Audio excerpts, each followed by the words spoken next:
FromSoftware is beyond cool. I was bound to bring up the Japanese studio at some point on this channel, so let's get the fanboying out of the way. I adore FromSoft. Besides them, there aren't too many AAA game companies I get excited over anymore. You know them, your friends know them. If you've touched a video game in the last 10 years, you know of them or at the very least heard about some of their work. They've built a reputation for creating medieval fantasy action RPGs housed in gorgeous worlds filled with melancholia and lore, decaying kingdoms, crestfallen knights, bosses with tragic histories. You know what I'm talking about. Okay, yeah, I'm talking about Dark Souls. Everybody's heard of their Soulsborne games, but I think people are more familiar with their impact on the gaming industry. Not many studios can say that their games have been coined into the name of an entire subgenre. FromSoftware started out by making esoteric fantasy RPGs and is known today for making esoteric fantasy RPGs. These games had the story and lore hidden in environmental storytelling, NPC interactions, and item descriptions to create an alluring mystique. Dead worlds enveloped within secrets that house silly guys and monstrous creatures. The studio also built a reputation for making hard games, which is partly true. FromSoft's games are difficult not because they're wholly a test of skill, but more so because their games rarely offer guidance or assistance to the player. FromSoft respects the player's intelligence and leaves the player to their own devices so that their victories can be the products of their sole doing. Honestly, this is old news and almost common knowledge at this point. It's been the well-established FromSoftware formula since their very first commercial game. Playing a FromSoft game for the first time is like solving a puzzle in a way. You learn the controls, get a feel for how the world treats you, and decipher the way forward through trial and error. Oh my god. They make games that want the player to experiment and be patient through overwhelming odds. So not only does FromSoft respect the player, but they also expect a lot from them. This design philosophy is praised and dissected by many while also being somewhat infamous for being indifferent to the player. FromSoftware's games' inflated notoriety for being hard to complete is ultimately due to the amount of patience they ask from the player. Attacks must be committed to, enemy attacks require close attention, and world navigation calls for heightened awareness. In everything you do, you have to be deliberate. You almost always can brute force your way to progress on a first-time playthrough. The Souls games are sometimes unbalanced, but to find those imbalances or exploits and take proper advantage of them happens when you've already learned how to play the game. To mostly sum it up, gratification is to be earned. That is the theory anyway. I'm not trying to open the can of worms that is FromSoft Souls-like difficulty or game design, so let's try to keep the video going. Overall, the Japanese developers' games are recognized by both the industry and swaths of players who have some degree of merit. Plenty of people from all sides of the gaming community see value in FromSoftware's games. But before the industry-wide fame, Demon Souls and the design controversies, and the Elden Ring sweep that had the world in a death grip, FromSoft had an older golden goose that laid eggs for a whole other genre. What they had was an exciting third-person sci-fi action series filled with corporate espionage and anime-inspired mechas. Over the course of 15 years, the studio had built a franchise that spanned 3 console generations consisting of 15 games. Well, if you want to get pedantic, there are 5 mainline games, 2 side games, and 8 expansions. But because of the nature of standalone expansions, you can kinda consider them as side games.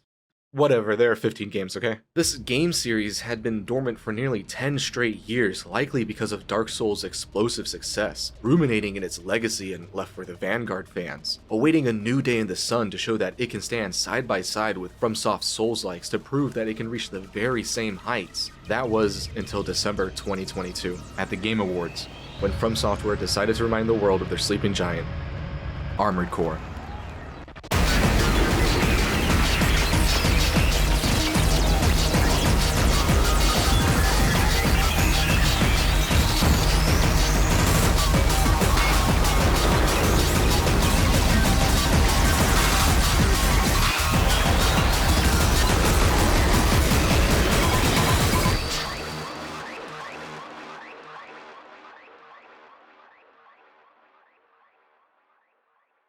Come on in, there's fame and money to be made in FromSoftware's true cyberpunk dystopia.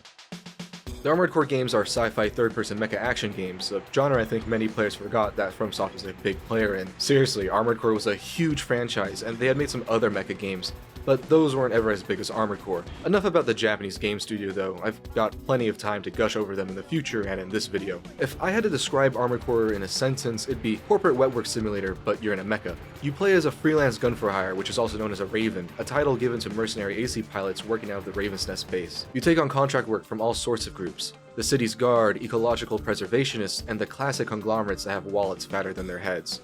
Armored Core is, at its core, a game about mercenaries performing black ops for private companies that desire power. Please those faceless suits that hire you and focus on the bag.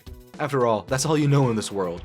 Another corporate hell. Oh man, I love those. So let's get this review going. I'll just pop in the disc and... Oh, wait, I need to actually buy a copy first. Let's check eBay. Oh. Huh. Aside from the Philly cheesesteak, Emulation is God's greatest gift to man, or at least to retro gaming enthusiasts. First things first, Emulation is not in the slightest bit illegal. There's a weird group of nerds that rave about how the act of emulation breaks several international laws when what they really mean is pirating the ROMs used for emulation is technically illegal. I felt that I had to clarify that since some people whine about emulation even though some game companies will sell emulated versions of their older titles when re-releasing them. So with that out of the way, emulation is tremendously vital to the preservation of games as it's usually the only way to play older console titles without dropping exuberant truckloads of cash for a disc. Just a disc, not even a damn manual or case. I'm serious about the case stuff. Some eBay sellers are really fucking stingy on that shit. Yeah, I bought Ninja Gaiden Black on the Xbox, and this is an Xbox case. I mean, it's the cover. It's got the disc. That's the best part, but it doesn't have the manual, and this is a fucking PS2 case. And the fucking PlayStation logo's there. I remember this listing had the fucking screenshot of an Xbox case, so I was like, oh, okay, yeah. I don't care too much, but I feel deceived. Gaming is already an expensive hobby, but retro gaming is ludicrous. This is another topic I can ramble about for a whole other video, but let me say, just to prevent this video from being nuked, I'm not endorsing piracy. For YouTube policy's sake, I'm more so recognizing than endorsing that piracy is sometimes the only way to keep older games accessible. I'm not here to show people how to pirate ROMs or any other games. I'm just demonstrating how to use an emulator to play this nearly 3-decade-old game that isn't officially sold anywhere. Oh yeah, skip ahead if you already know this stuff. Besides a ROM you've obviously attained through legitimate means, you'll need an emulator and a BIOS file. A BIOS file is needed to replicate the operating system of the hardware that you're trying to emulate. It shouldn't be too hard to find a PS1 BIOS. They've been posted in so many places and the emulating community is big enough to have resources to help. As for emulators, this is really up to your preferences as some do certain things better than others, yada yada. I use DuckStation for PlayStation 1 emulation since I enjoy its easy use, but mainly because I'm most familiar with it. Some other PS1 emulators I've used are PCSXR and RetroArch, both being pretty good alternatives, but it's worth mentioning that the latter is able to emulate other consoles. It's your decision, but I recommend DuckStation and RetroArch. While emulators are good at keeping game history alive, they're also great because of their features. You can rebind controls and make old titles look quote-unquote better through visual overhauls. I don't really use most of these features since I like to play games with visuals that are close to the original look, at least on a first-time playthrough. Also, these effects can sometimes break a game, with one example being a larger aspect ratio showing more than the game originally intended. To be transparent, this review will have internal resolution upscaling, geometry correction, perspective correct textures, and true color rendering turned on for a better viewing experience, but also because I play on a high-resolution monitor. I'll also have texture filtering set to nearest neighbor as a personal preference since I like those pixelated textures.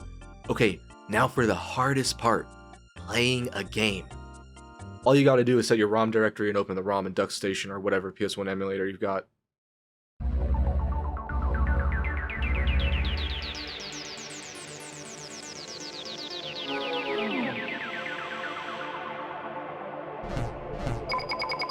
I love 90s CGI. There's something about its jank. There's some charm to it. Besides giving the gist of the game, the opening cinematic effectively tells you what the game will look and sound like.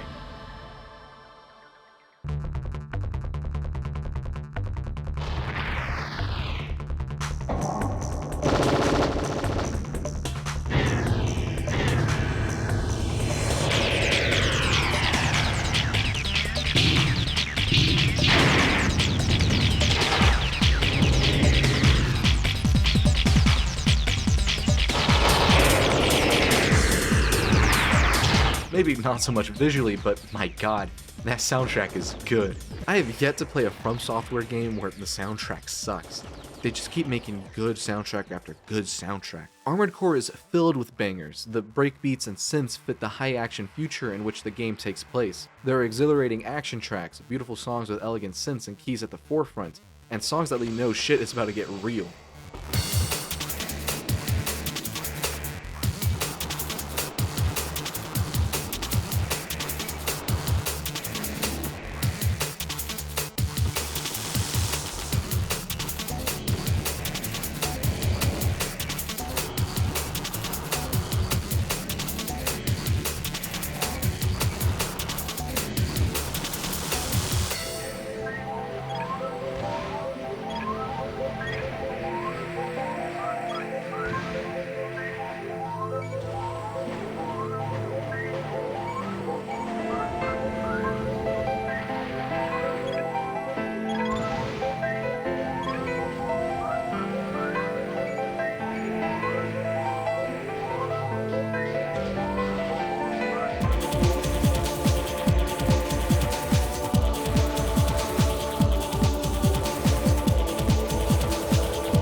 A lot of it is straight up inspirational.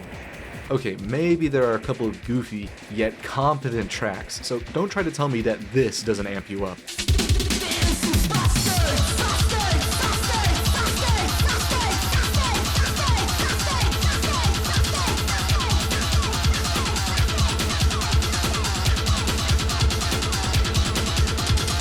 I'm biased since I love acid and breakbeat hardcore, but shout out to composers Keiichiro Sagawa and Masaru Tateyama.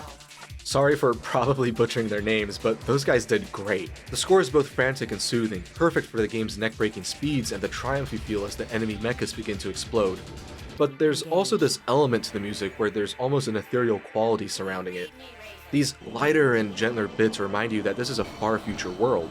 You fight on what are basically tanks with legs, but you walk through the decrepit wastes and bunkered megacities to complete objectives. Mankind has gone past its technological peak and suffered through a war akin to an extinction event. It's a miracle that humans could get back on their feet. All of this marvel, just so that you're here to bask in the blood money of mercenary work. To put it simply, it's the soundtrack to sci-fi urban chaos. Guns and explosions accompany the music, with crunchy booms, terrifying cannons, and the deceptively mild hues of energy weapons and the unrelenting tacking of guns. Armored Core sounds like a 90s club rave in the middle of a war zone. That is, if the score plays. Sometimes levels don't play any music, leaving the player to just linger with their thoughts and trigger finger itching. In these instances, you'll barely hear ambiance, only on occasion do the levels provide any.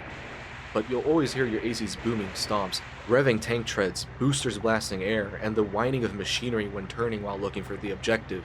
For a PS1 game, Armored Core does a decent job with its environments visually. Yeah, the render distance makes distant threats look like stick figures, or sometimes enemies can be seen through the seams of geometry, but damn, look at the assets and skyboxes. With the city alone, you've got city streets, industrial zones, and highways. But then the game expands by giving outside areas and differing facilities. You've got seaside forts, deserts, underwater bases, and forested hills. You can go to the damn moon and outer space. It's a wide variety, although with primitive graphics. The environments in Armored Core can be very monochromatic, made worse by similar repetitive textures and vast, open, almost empty levels. But the layouts, assets, and sometimes even vistas help combat these issues and make memorable standout levels. Take for example this desert railway mission. It's one of the more memorable locales due to its colors and level design. It's a fun level, from the canyons between mesas holding the objective to the mesa tops used to fight flying enemies. The game also does a good job at scale for its time. It's already inferred that you're in a towering robot just from the genre Armored Core exists in, but the cars you can trample on, the trees that are barely taller than you, and the dollhouse-like size of doors for humans solidify your monolithic presence and destruction. A cool tidbit about the world of Armored Core is that cities are underground due to the surface being uninhabitable from an incredibly devastating war. Yeah, this is actually a post-apocalyptic cyberpunk world. The decrepit world makes cities and industrial areas feel like dungeons due to the underground darkness of the levels, or sometimes because you're venturing through long-abandoned relics of the past. So even though this is a sci-fi action game, Kingsfield can sometimes be felt echoing throughout the dark halls of Armored Core. FromSoftware will always find ways to keep making dungeons. It also makes surface levels feel that much more special, almost like you're entering no man's land to complete an objective or uncharted territory. A place that's dangerous not because of the uninhabitable weather, but because there aren't any laws. Most of the world building and enjoyment of the world is done in the writing, as the levels are still quite rudimentary in how desolate and flat they can be. Aside from enemies and objectives to blow up, most interactions with the game world are interacting with doors or hidden pickups on some levels. Raiden? The Moonlight Greatsword still has its rendition in even the first Armored Core, because why shouldn't it? God, look at that model. So pristine and proud to stand out from the other laser blades. Makes you want to take a moment just to admire your setup. Your Armored Core, or AC, is the definite star of the show. FromSoftware, specifically producer Yasuyoshi Karasawa, contacted the influential mecha designer Shoji Kawamori. Kawamori was brought onto the project because there were no resident mecha experts in FromSoft, so Karasawa felt it appropriate to bring someone who knew how to make some cool robots. To better understand how incredible it was to get Kawamori on board, just know that the dude was responsible for popularizing folding mecha designs with the animes Macross, or Robotech in the West, Zeta Gundam, and Diaclone, which in turn means he's partly responsible for Transformers. Kawamori is a mecha anime legend. Hell, everybody at FromSoftware probably thought this was the best idea ever and were so psyched that they named one of the best guns in the game after Kawasawa. Getting Kawamori to help FromSoft paid off because his designs for the ACs are the most memorable visuals in the game.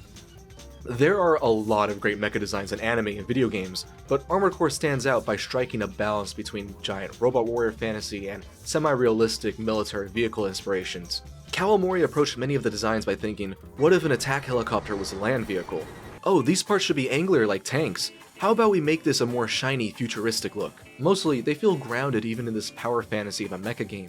Even the more outlandish parts feel plausible to a degree, since they all feel cohesive in the game's art style because, remember, this is still a far future sci-fi world. Comparing it to some other mecha anime from the 90s, Kawamori's designs for the game have their own visual voice that screams Armored Core. They're heavy and clearly tools for conflict, not lanky, bloodthirsty beasts or disciplined samurai-looking dudes. They certainly don't try to look like giant toys by generally following military colors and silhouettes, only being adventurous on occasion. Or, honestly, sometimes more than on occasion. Though you could make them look like toys if you like, there's a surprising amount of customization between the parts and decals in this game. Then again, this is a game about war, not graphic design. The handheld and shoulder-mounted weapons aren't as complex as the AC parts, but some are pretty cool looking. Like the environment and props, it's mostly good texture work that makes the weapons look as good as they do. Various missile launchers, chain guns, energy weapons, and rifles are available to your heart's content, but the vast majority of them consist of primitive cubes and cylinders. However, I do love that the weapon designers followed a mecha trend where some traditional firearms get upscaled. Something about normal guns but huge just appeals to me. However, you'll really only appreciate the weapon models in the garage and shop since your AC will almost always obstruct them. The combat's particles make up for it though, even if the game can sometimes chug along from the carnage. The fireballs of explosions, the splintering throw-up of scrap metal when damaging enemies, and the white trails attached to missiles fill up the battlefield to exemplify the destruction of these machines. Combining the battlefield's flares with the HUD, it's impressive how Armored Core doesn't get too visually noisy. Armored Core has this great immersive HUD that almost simulates what it'd be like in the cockpit of an AC. Numbers and navigation surround your vision, flashing warnings decorate your view of the world, and a huge aim reticle moves with you as a wayfinder to your bloodbath. Combat is both clunky and spectacular. You have to work with archaic controls that feel counterintuitive, but at the same time you're controlling a flying mech dishing out explosions left and right. If there was one thing about the combat that's poorly aged, it's the controls. This was from when developers were still figuring out how to map controls onto hardware since there wasn't any standardization at this point. It's not even like they're abnormal controls that take some getting used to a la System Shock. Well, I guess by today's standards, both games are far from normal. It just genuinely doesn't feel nice to look around with buttons rather than a joystick in a fast-paced shooter. You can try to adapt to it as much as you can, but its discomfort won't ever fully leave. With the original control scheme, Armored Core can be a fight for your life. You use the bumpers to strafe, the triggers to look up or down, and the D-pad to move forward, backward, and to turn your AC. It's an overwhelming and uncomfortable array of inputs to maneuver your machine. As much as I love Resident Evil and its tank controls, it's hard for me to find excuses in games to look around without analog sticks. Thankfully, playing on an emulator allows me to rebind things, so I could MacGyver up something that was less strenuous. However, it's not like the precision and swift flicks that you can do with a mouse. Even with the joystick, you're restrained by your AC's turn speed and the awkwardly flat D-pad. Admittedly, that slow turn speed, which can be made faster depending on the parts, adds to the tensity of the combat, trying to keep a combatant in your reticle or at least at the edge of your screen while also avoiding incoming attacks has sweat forming on the insides of my hands. But even then, it's hard to excuse the controls for the aged obtuseness. They're too awkward. Even after using them for a while, for about 4 playthroughs, they get in the way more than often, making combat frustrating at times. However, this may have been an intentional design decision as Armored Core 2 on the PS2 still used the first game's control scheme regardless of the DualShock 2's analog sticks. Luckily for those wanting a more modern control scheme, as I was making this video, an injector was made to support analog stick controls and mouse look fully. Plus, this works for all the PS1 and PS2 Armored Core games. While not the intended control scheme, as these more modern inputs make most encounters much easier, it's a nice option to have if you're the type to get squeamish over something like what buttons you have to press in a video game. The enemy AI would have to be tweaked to accommodate for greater dexterity though. Dual analog stick or mouse look support would need Armored Core to have deadlier enemies, or at least make them not just run at you for the most part. This isn't to downplay the danger of being ganged up on by MTs though. It's not that the enemies are brain dead. Well, some are as intelligent as a gun taped to a chicken, but that doesn't mean they're harmless. The simplest of enemies, labor bots or dinky little security drones, are generalized as MTs and can whittle your HP down to your doom, as there's no way to regain health in a mission. You're going to hate planes more than anything in this game. Then there's also how some enemies are actually pretty formidable regardless of the control scheme fighting against you. Enemy ACs act as mini-bosses in the game. They're essentially your equals, fellow ravens that'll take a payday even if it means a fellow freelance mercenary is a target or in the way. No honor among thieves, but this isn't the thieving business, so stop living in a fantasy. Enemy ACs can be fast, really fast, but they can also be tanky and own weaponry that can turn you into scrap. If you don't know what you're up against, ACs are going to take your A game to beat. Even then, you'll usually have to fight fodder before some of these serious battles, which makes enemy AC encounters scary. Emptied guns, damaged armor, and a tired mind will make some AC battles harder than they would be. The best example of this is when the Raven Kamui makes a surprise appearance. There's a mission to destroy a plane that holds confidential business info that the client can't let competitors have. So you destroy the plane and also the surrounding enemies since you're also tasked with leaving no survivors. Then, just as you think the job's done, reinforcements arrive. But instead of being more MTs, it's Kamui, one of the top-ranking ACs. Your heart drops. Your brow is soaked in sweat. You look to see that you're almost out of ammo if you've been carved down to half your health, but your determination doesn't let you falter, so you— Defenses damaged. It's do or die, complete the objective or explode in glory. Combat is the star of Armored Core's gameplay, but what's equally important is managing your resources. Every single bullet you fire, every bit of damage you take, and every piece of collateral damage you cause gets taken out of your pay. It doesn't matter if you shoot a couple of rounds, scratch a bit of paint off your AC, or destroy an abandoned car. You are going to pay for every single expense. Funnily enough, FromSoft used to create accounting software before they ventured into game development.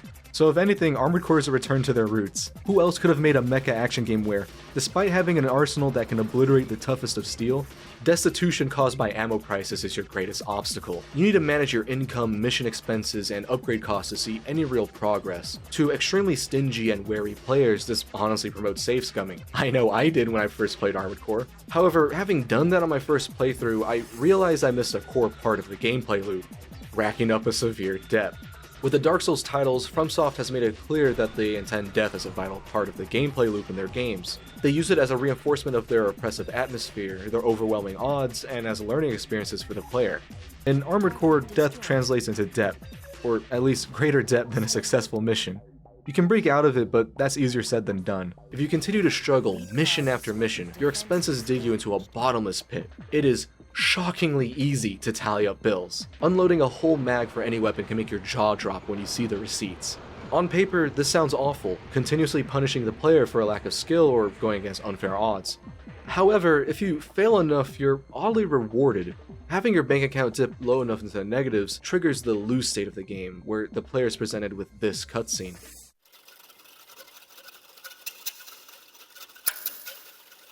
Is this the subject for our next experiment? Yes. His papers say he was a raven. Oh, so he took the usual route here. Seems to have piled up quite a debt. Must have dashed his dreams. But he will be reborn in this experiment. That is, if he lives. You have a point there. Let's get started. Yep, to pay your dues, you've been donated as a human guinea pig to the Human Plus Project, a mysterious research organization that aims to create transcended humans. Some eugenics type shit.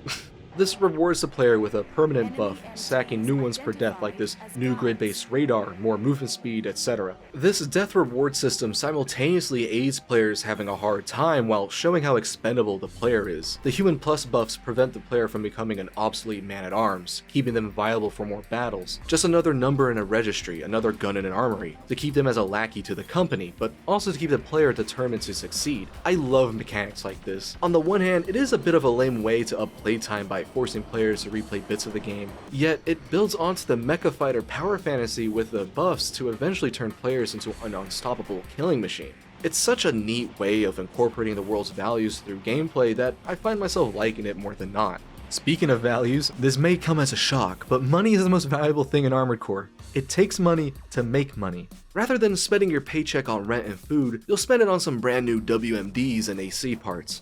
Priorities, you know. When you're clear of debt and have the cash to spend, you'll use it to build your AC to your heart's content. It's insane how customizable your AC is outside of just graphic design. Even more so when you see how ambitious FromSoft initially wanted to get. The arm mods were originally going to consist of 3 different parts: a shoulder, elbow, and hand. FromSoft had to tone down the scope of customization into more reasonable combinations. taking it down from beyond immense to more than plenty. Not just for the game's sake, but also for Kawamori's sake, since he would need to make sure every piece was designed to look good in every conceivable combination. In the end, you can customize the following: legs, arms, the AC core, the head unit, left and right shoulders, left and right weapons, the engine, the display, other various optional mods, and even the map, depending on the head unit. You've got bipedal legs of both the humanoid and reverse joint varieties, quadrupedal spider legs, and tank treads. You have big humanoid mecha arms or straight up cannons to replace them, shotguns and sniper rifles, or energy blasters and laser swords, heavy ordnance, or supplementary radar. Your AC is a canvas of potential destruction. Be a slow literal tank, or a glass cannon that can outrun bullets. Besides personal preferences, the only caveats to all this metal are the energy and weight limits. Each part weighs a ton and costs a city to power, so you'll have to manage your carry load and see how much energy your generator can spare for each part. This is to prevent players from exploiting parts that could be too powerful when combined. Sometimes they'll straight up tell you that you can't mix specific parts. It's disappointing that you can't ball out with the Kurosawa rifle and spider legs, but it's understandable. An actual issue with the gameplay is the amount of time you'll be spending in the numerous menus. The customization, shopping, and reading debriefs or emails take up more of the gameplay than the actual action itself. You have to bring up inspect menus to compare parts, switch from a buy menu to a sell menu, leave the shop to the garage, and then enter the equip screen to see if your legs can carry the new weight load from the gun you just bought. It's tedious, slow, and monotonous. This is made worse by how the game can call for you to switch up your approach, where different parts may work better than the ones you're initially trying with. At least when you're in the shop and garage, you see previews of items in your AC, reminding you why you do the hard work you do. If anything, that final combo is the greatest joy to the customization. You can fully refund each part you buy whenever you want, so the game doesn't disparage experimentation if you've got the cash to spare. It actually wants you to tinker around with your giant mech and turn it into the toy of your dreams. Inevitably, you'll find your perfect combination of weapons that you find comfortable or the most fun. As much as I'd love to see what it'd be like being a tank with a humanoid torso, I'd rather just zoom around thinking I'm cool even though I'm fighting against the camera. The early game is where you'll experiment the most, with replays allowing you to be a fresh slate and try out other weapons and doohickeys with less consequence. When restarting the game with a new Human Plus buff, you keep the parts from your previous run and you can sell them to start off with even more money than your prior attempt. The only thing you can risk is failing the mission, which in itself is intended to be a part of the experience. These choices are also another key part of the gameplay loop in Armored Core.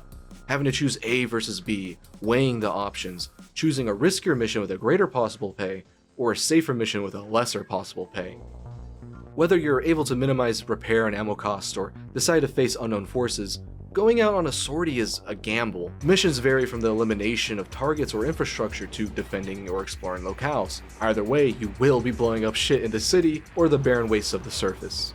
That's your specialty, not much to complain about there. It's your job, you knew that from day one at your entrance test into the Raven's Nest, home to all Raven mecha pilot mercenaries. It's a brutal entry, hammering in on the dog-eat-dog nature of not only your profession, but of the world. Some missions can be cruel, but most levels are good fun, getting straight to the point with their simple tasks. There are a couple of unique levels because of their objectives. Some of these are pretty good, but one of the final missions is an atrocious battle of patience. In this level, you have to fight turrets and flying enemies as you platform to the top. Armored Core is not made for platforming. Its air controls are very hard to control, which matches the sheer weight of all the steel and circuits that make up an AC, but is also just not good.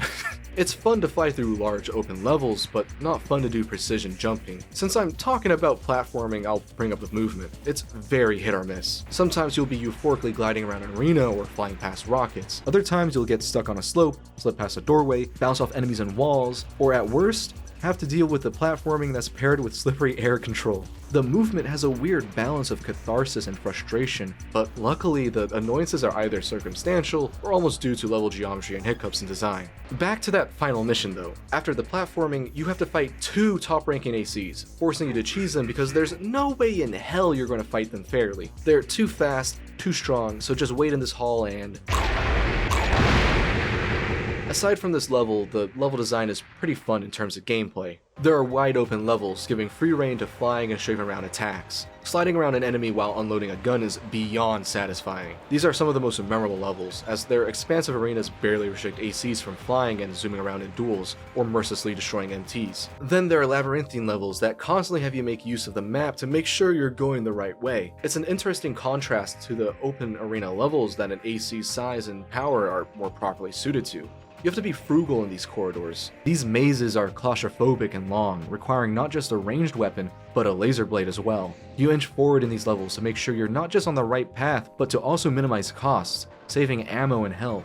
These tight halls demand that you prepare yourself. Lock-on missiles, for example, will miserably fail in these small rooms, usually racking up your mission costs and worsening your debt to Lockheed Martin or whoever. Fighting for and being financially enslaved to the rich elite is the perfect despair for a cyberpunk action game. You've got mail. You've got mail. Here's the game summed up. A corporation or the city guard offers you a gig or two, you accept a job, destroy stuff, complete the objective or fail, and gain some spare change or debt, and then repeat that. Every job is in the name of a profit for a company that wants somebody else to do their dirty work. Each mission has a debriefing, giving you the objective and some insight into the world and the client's motives. Here and the emails you receive throughout the game are where the story is told.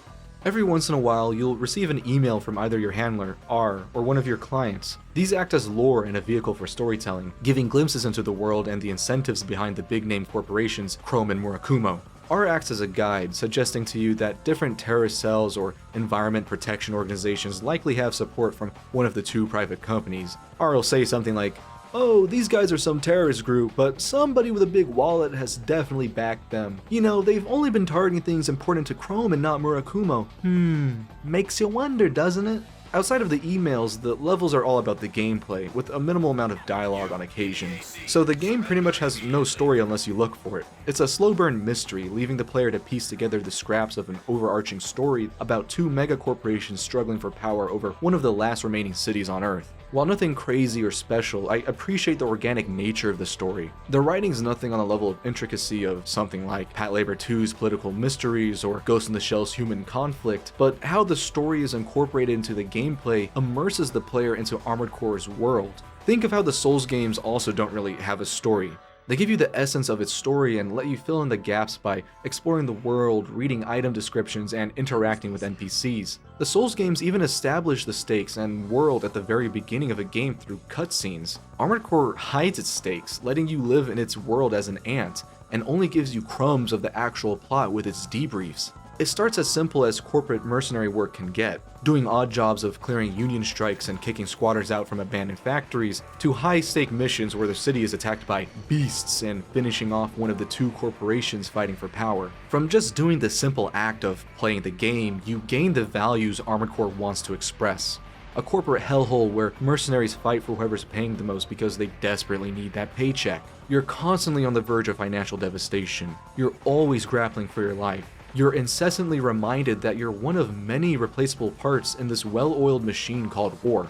But Raven, don't think too hard about all this. You've got to head out on the sortie Chrome's paid you to complete. Get in there and leave nothing but ashes. Armored Core leaves the contention of private wars to the imagination of astute players because Ravens are only paid to shoot things at the end of the day. It doesn't matter too much if you've been checking your business email, thinking beyond your trigger fingers way above your pay grade. The story isn't what you'll be playing the first Armored Core for, which isn't to demean its enjoyability because it was certainly fun to unravel its mystery. It's just that when a game uses its split-screen multiplayer duels as its main selling point, even though it's not as fleshed out as the single player, you have to acknowledge that Armored Core is mostly focused on the gameplay.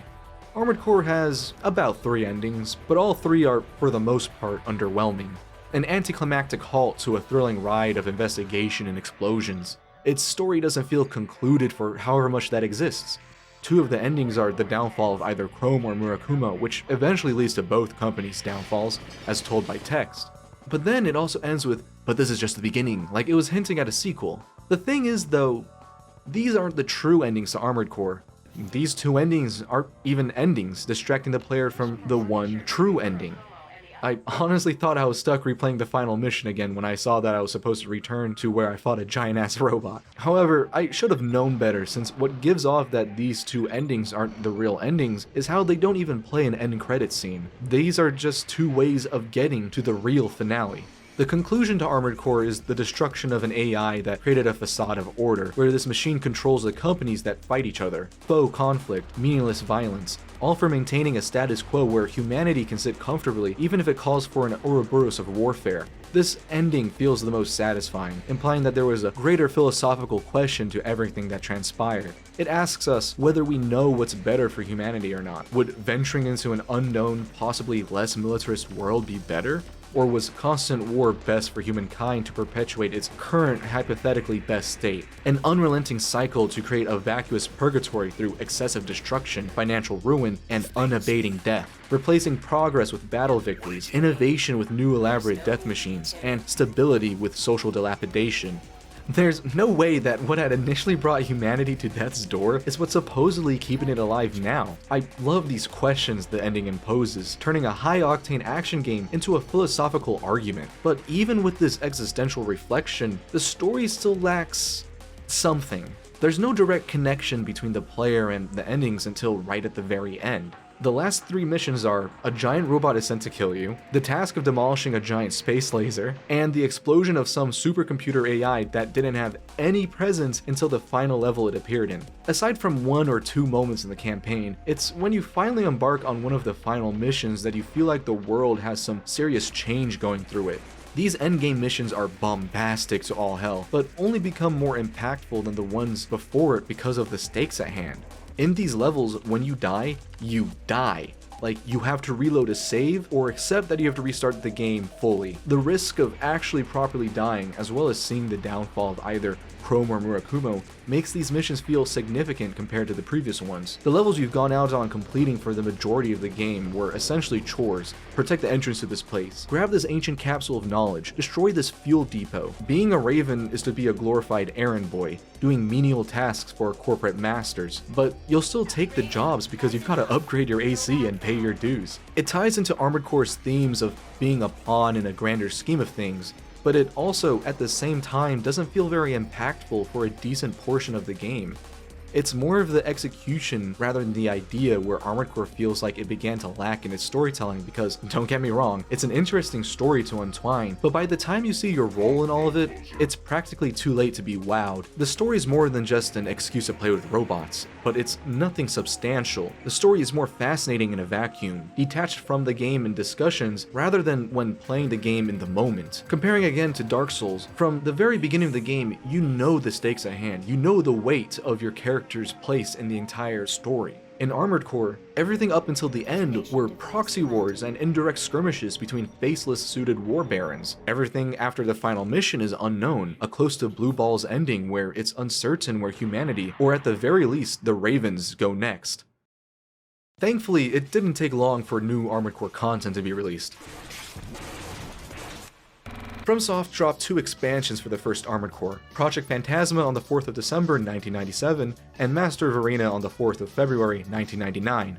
Both are sequels to Armored Core, with Master of Arena being the final entry in this Frankenstein trilogy of a first game. It's kinda crazy because in between Project Phantasma and Master of Arena, FromSoft released 2 whole games, Shadow Tower and Echo Knight. To add to that, both are different genres of games, though to be fair, Shadow Tower is akin to Kingsfield in many ways. That still, however, doesn't detract from the fact that they created 2 separate games in 2 new IPs in between Armored Core and Master of Arena.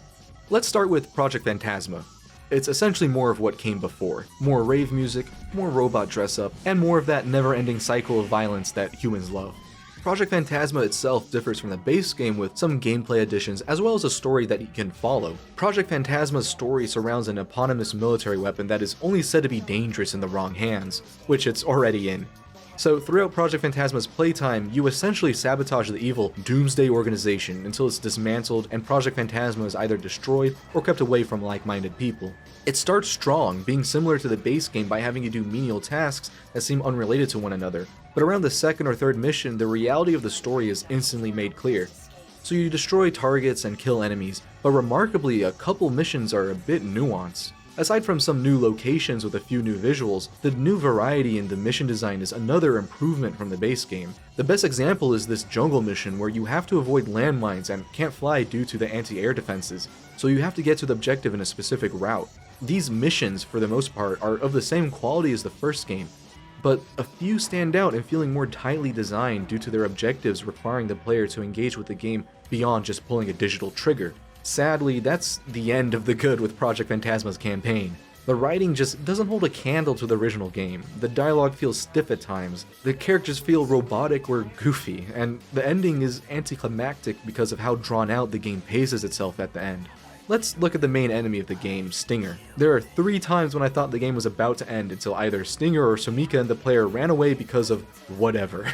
The mystery of Project Phantasma isn't as captivating as the proxy wars between Chrome and Murakumo because it's so bare bones and leaves little for the player to ponder. It's all a shame that the few instances of better mission design clash with the greater focus on storytelling simply because the writing isn't as good. Players are more engaged in the actual plot and writing due to the additions of cutscenes and dialogue, while having less reliance on debriefs to instill detective-like thinking from the player. For example, Project Phantasma is established as being an incredible threat, yet it's never built upon beyond that, so it paints a specific picture in the player's mind to imagine exactly what it could be. It conjures mental images of mushroom clouds, raised cities, and orbital space lasers, not a final boss that lags the game. While it makes up for a presentable story, it lacks writing that compels players to investigate the few puzzle pieces the story offers. You know Phantasma is some city-leveling machine, a literal harbinger of doom, but the villains are so one-dimensional that you can't even theorize why they wanted outside of being evil. It's a step forward because of the story's production quality,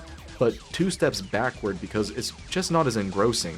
Thankfully, the new Arena side mode does some good to help distract from the story. Arena is basically the go-to mode whenever you want to feel like the top dog. That isn't to say it's an easy way to the top, but Arena is where you can earn buckets of cash, mountains of glory, and some new parts. Project Phantasma already comes with some new parts in the shop right off the bat, but the arena bestows some insanely good parts, most notably this extra ammo container, dual arm cannons, and finger guns you get for beating the arena's champion. The fights get harder and harder, with AI having different fighting styles and AC builds, from hard-hitting tanks to lanky but deadly speed demons. The arena demands that you change up your approach more than the campaign does. The incentivization to experiment, different arenas, and variety of combatants make this side mode the best part of the expansion. Sometimes you can bait enemies into using all of their ammo or into overcharging their boosters so that they become easier targets. Hell, sometimes you might as well exploit the arena's layout for fights that you struggle with. It's not cheesing, it's taking advantage of an oversight in the opponent's AC design. Good old intuition. The one thing the underdog has over the opposition. All these things that I listed off demonstrate the potential that arena mode offers to the player. The rival AC's sheer powers and speeds make them terrifying, but also goals for the player to overcome. The competitive nature of the arena already invests the player more into it than the damn story, because who the hell doesn't want to be number 1? While being some good dumb action fun, the arena's monetary rewards take out the feeling of being at the constant risk of financial oblivion. It costs nothing to enter and you lose nothing from losing, so you can keep trying over and over until you win a fight. Before I beat the campaign, I beat the arena mode and made out with 7 million credits, which is... Do I even need to say how insane that is? I could basically use any weapon I wanted and not worry about ammo prices, repair costs, and negligent damage reparations. To also make things better and worse, you can use your save file from the base game and bring all your parts and credits into both expansions, making you start out already as an established force. Although that will never stop you from being able to get your ass handed to you. Jesus Christ, I fucking hate Bacon Fry. I can't believe I lost to a guy named Bacon Fry. Removing that financial paranoia that was originally a core part of the base game in this expansion adds to the greater emphasis on action while tragically almost removing the unique depth system. The player could really never reach the lose condition, because how the hell could anybody lose 7 million credits? Hey, at least the money is preparing us for Master of Arena. At the end of the day, Project Phantasma is disappointing but okay at best while introducing a great new game mode. However, if people had to play only one of the expansions, then they should, without hesitation, play Master of Arena. Alright, pop this baby in and... Oh, this is peak, isn't it?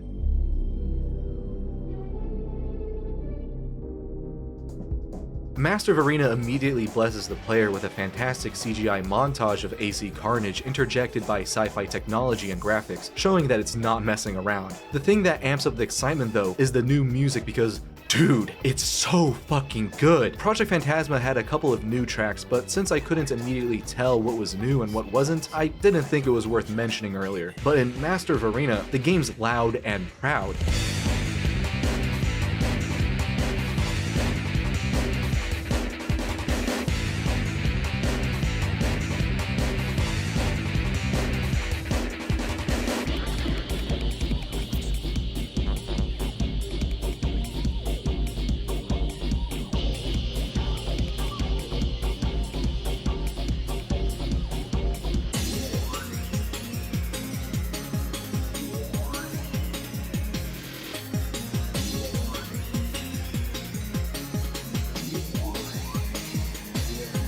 Despite the greater variety of music with some more rock-heavy tracks, the score maintains the thrill of the base game soundtrack and the series' frantic action, but it also considerably ups the nostalgic synths that add FromSoftware's signature otherworldly atmosphere. While we're talking about aesthetics, Master of Arena also improves the Raven's Nest UI significantly. In both Armored Core and Project Phantasma, the games had the same main menu design that wasn't necessarily bad, but some change is good, right? While not being dramatically different, the new color scheme and 3D model icons are a nice switch up to something Armored Core players had been so familiar with looking at. It's a little update, but a pleasant one. A change in scenery goes a long way to help with staring at the layers upon layers of menus. Sadly, like Project Phantasma, Master of Arena disregarded on improving how long players will be staring at menus instead of the action. In the PS1 Armored Core trilogy, you'll be spending so much time going from the mail to the garage to the shop, then back to the garage, and then maybe back to the shop to sell the part you just bought, and then finally to the mission select to then scroll through blocks of debriefing to then finally enter a mission that'll be over before you know it. It's just so repetitive. I can't help but feel that it's such a shame that it takes up more of the playtime than the action.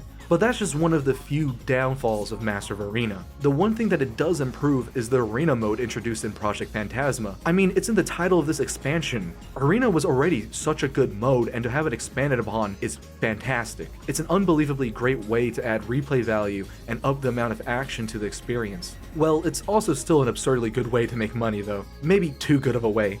On top of the campaign missions, there are 20 arena fights on the first disc. Half of them are master arena fights and the other half are easier sub-arena fights. And then there are about 100 more fights just on the second disc. Yeah, FromSoft loved the arena mode so much that they went crazy with arena duels just for fun. Some might see the second disc as untrimmed fat, but at the end of the day, it's side content you don't have to participate in. These additional fights don't impact the story at all, just offering more gameplay and rewards. There are leg part specific fights, crazy harder fights, some contemporary game magazine cameos like Famitsu, and even some of the developers to face against. Admittedly, I barely touched the second disc just because of the abundance of content that Master Arena already offers. I was satisfied with just the first disc, but the second disc warrants a return in the future just to check it out more, and also if I get an itch for crunchy PS1 Armored Core combat. The two arenas that players will interact with the most are the aforementioned Master Arena and Sub Arena. The former is home to the cream of the crop of AC gladiators, and the latter is filled with sad excuses for what anybody can call an AC pilot. The Master Arena pays an AC part's weight in gold,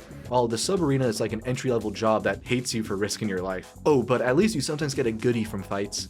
Those can be neat. To be honest, I didn't experiment much with new parts in both expansions since if it ain't broke, why change it? I didn't want to risk a surprise encounter against an AC, so the most I would experiment with would be changing only one of my weapons. This was almost always a test run and never actually switching to new gear. For me, the Ammo Reserve's back weapon is too good to not use, so it almost always was a must-have. FromSoftware agrees with me because they nerfed it in Master of Arena. If anything, the arena rewards are more like cool new toys to mess with rather than being overpowered replacements. Besides just adding more arena content, Master of Arena improves the arena mode by having it be connected to the story and its missions. While moving through the campaign, progress will be interrupted by the game to make the player perform in the arena. Sometimes you'll literally be out of work, having no sorties to go out on, so your once side hustle of being a gladiator mecha pilot is now your main job. Then again, if you're too passionate of an arena fighter, your sponsor suspends your license until you do their bidding. After all, you're their little soldier. The requirement to take part in the arena in order to complete the game ties into the plot, with the end goal being killing the champion of the arena. But honestly, it's the high-octane violence that keeps you returning for more. The arena decreases the amount of downtime that was considerably high in the base game by essentially making more of its missions be duels rather than dungeon crawls. There are still those trawls through metal corridors and dark caves, but Master of Arena's necessary arena participation helps to lessen these low points of minimal interaction. Though the arena mode isn't doing all of the lifting, Master of Arena's mission design is the best of the PS1 Armored Core trilogy. The missions in this game innovate by adding more nuance to simple objectives.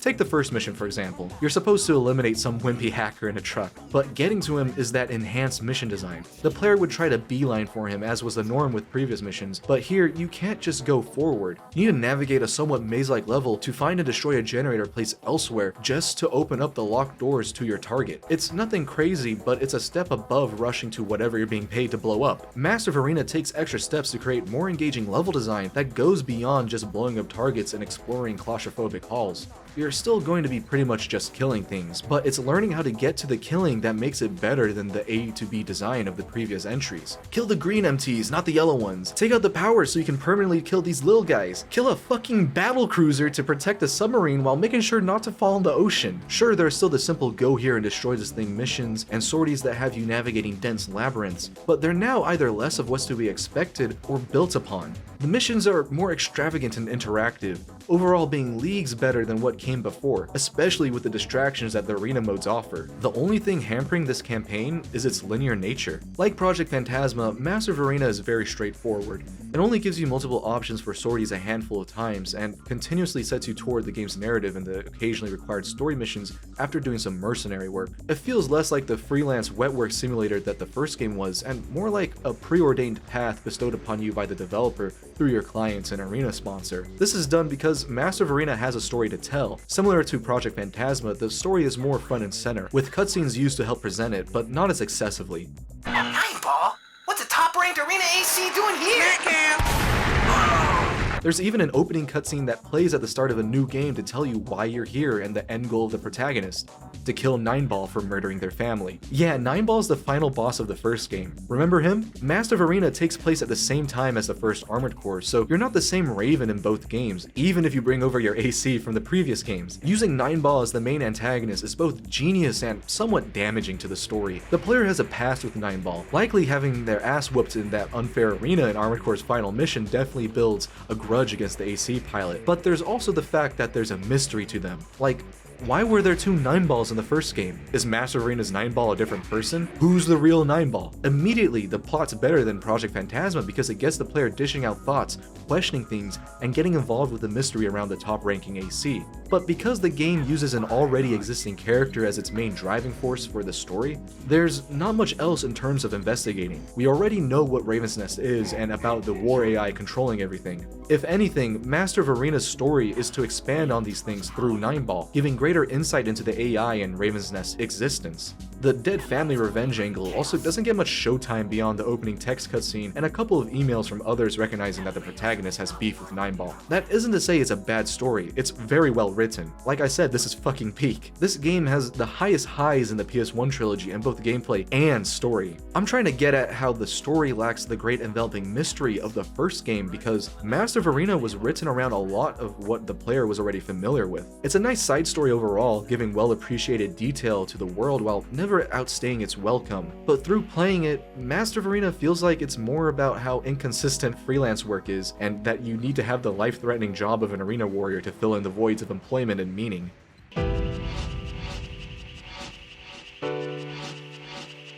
Despite the depressing themes and momentarily vicious difficulty, Armored Core is a good time. It's simple fun through its bombastic nature, but it also offers a captivating world in its mythos of war and technology. If you have the means, whether that's hardware and copies of the games, or an emulator and some ROMs, FromSoftware's initial entry into mecha action games is worth the time. They're commendable efforts in both design and art, but they're also just cool to check out in a historical sense. In the end, the visceral excitement of combat hiding the corporate exploitation of people, war, and the environment is what Armored Core is all about. But through the participation in spectacular destruction, it's also about perpetuating cyclical violence that stagnates progress at best and wipes away humanity at worst. You live for the violence, die in a ball of flame, and society's institutions work around conflict. Corporations fight for resources, but in reality, a supercomputer's AI is pulling the strings, getting corporations to hire security, scientists, and mercenaries to battle one another. Every bit of Armored Core's world encompasses an also disgusting feeling that everything is derived from death, which in turn makes the glory of battle irrevocably shameful from its artificiality. But to be blunt, as cool as that all sounds, these games are only interactive thinking exercises. The PS1 Armored Core games aren't a scholarly analysis of man's relation to war, at least not wholly. They instead showcase more of its main appeal,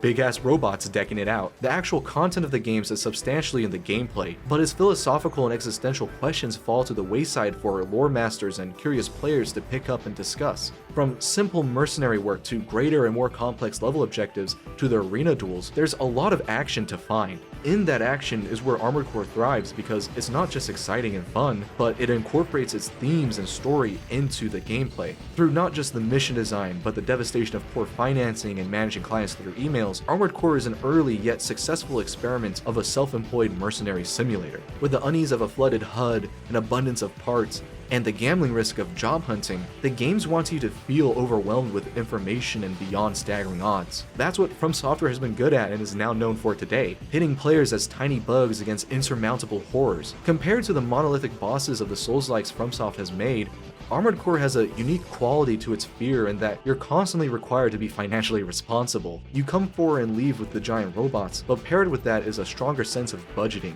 Now having a greater appreciation for the idiom prepare for the unexpected, you become more cautious before going out into the fray. When you're fighting fellow ravens or mindless MTs, there's a terrible plan being rolled out from beneath you, and whether you know it or not, you've been a contributor to your master named War, whose underlings exert its influence and use its slaves to perform it. But in becoming too powerful, an outlier of success, destroying everything that the super AI has built by creating a power vacuum in the downfall of Chrome and Murakumo, the player becomes free to end the cycle. The sad thing is though, you become a warmonger to get there, seemingly becoming a hypocrite when in reality you've had a different master.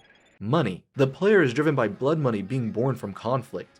The monetary value is what truly pushed a player into doing what they did, rather than the destruction they've caused. And upon seeing through the thin veil of this world's fake wars, you figuratively kill Isaac City's god by destroying the Raven's Nest supercomputer, free from hollowed battles and false order, finally entering natural progress albeit unpredictable. Although now that mayhem is a possibility, at the very least, it won't be some pre-calculated outcome born of a machine. It'll instead be man fighting man because greed wasn't born from a computer. Organically spawned violence, despite being horrendous, is more appealing than meticulously planned bloodbaths where no one wins anything. Time will only tell, even if it takes generations.